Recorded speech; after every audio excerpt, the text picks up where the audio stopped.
The torching of a village in Vietnam, one of many dramatic moments in the controversial new war film Platoon, a film that claims to be the first fiction movie to accurately represent the fighting in that tragic war. I'm Gene Siskel of the Chicago Tribune. And I'm Roger Ebert of the Chicago Sun-Times. One of the key claims of Platoon is that this is the first movie to tell the story of the War of Vietnam from ground level, from the point of view of the average infantryman. The movie was written and directed by Oliver Stone, who dropped out of college in the 1960s to enlist in the Army and who volunteered for combat duty in Vietnam. And Stone based the movie on his own experiences. His character in the film is played by Charlie Sheen. Before he's been in Vietnam for a week, he's already having second thoughts, which he expresses in a letter home. It's scary because nobody tells me how to do anything, because I'm new. Nobody cares about the new guys. They don't even want to know your name. The unwritten rule is a new guy's life isn't worth as much because he hasn't put his time in yet. And they say if you're going to get killed in the Nam, it's better to get it in the first few weeks. The logic being, you don't suffer that much. If you're lucky, you get to stay in the perimeter at night. And then you pull a 3-hour guard shift. So maybe you sleep 3-4 hours a night, but you don't really sleep. Early in his tour of duty, he's on watch one night when the enemy approaches and he freezes.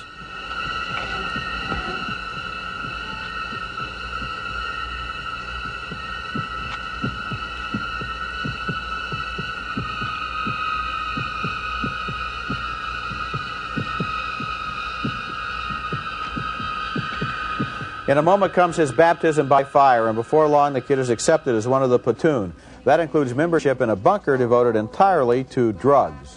You lame, Taylor? Oh, what? Are you lame or something?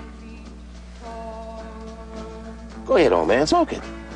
And if you go chasing rabbits, and you know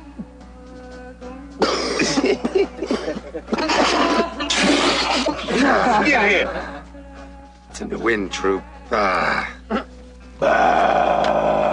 The movie has extraordinary combat footage so raw and crazy and powerful it makes earlier Vietnam battle scenes look choreographed. And in this movie, you can't predict who's going to get killed and who is going to live, because just like in real war, it's as if those choices were not left to the scriptwriters. The movie gives us two powerful characters to represent opposing attitudes toward the war. There's the hard-boiled professional soldier, played by Tom Berenger, whose face is a mask of scar tissue. And there's the pot-smoking fatalist who defies authority. He's played by Willem Dafoe. Two great performances. The kid is caught between those two strong authority figures, and his war will be a question of which one he finally chooses. Platoon is a great movie, a powerful movie, and one of the year's best. Oh, I think it is too, Roger, and I'm so delighted that having gone through the wonderful era of Coming Home, Apocalypse Now, and the Deer Hunter, films that really were about the war, and then about 6 or 7 years later we get this whole revisionist Rambo fantasy war is fun thing. Now we come back. The pendulum is swinging back now, and we are getting back to what that war was about, a war that is so important in so many ways to this country. And, you know, there's this memorial that was finally built.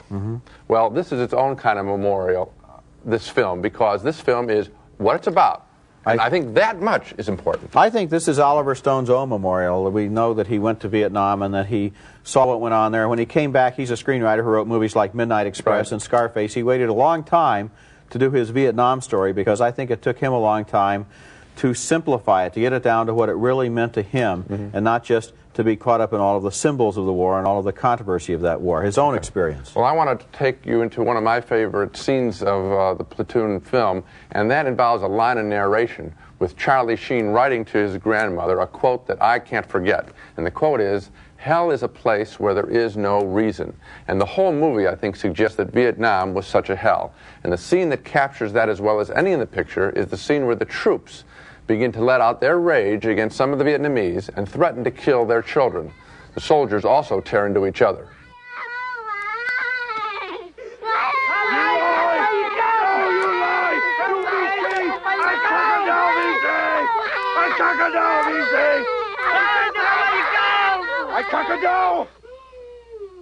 Burn! Burn!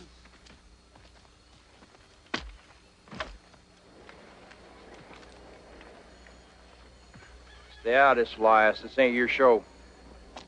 You ain't a firing squad, you piece of...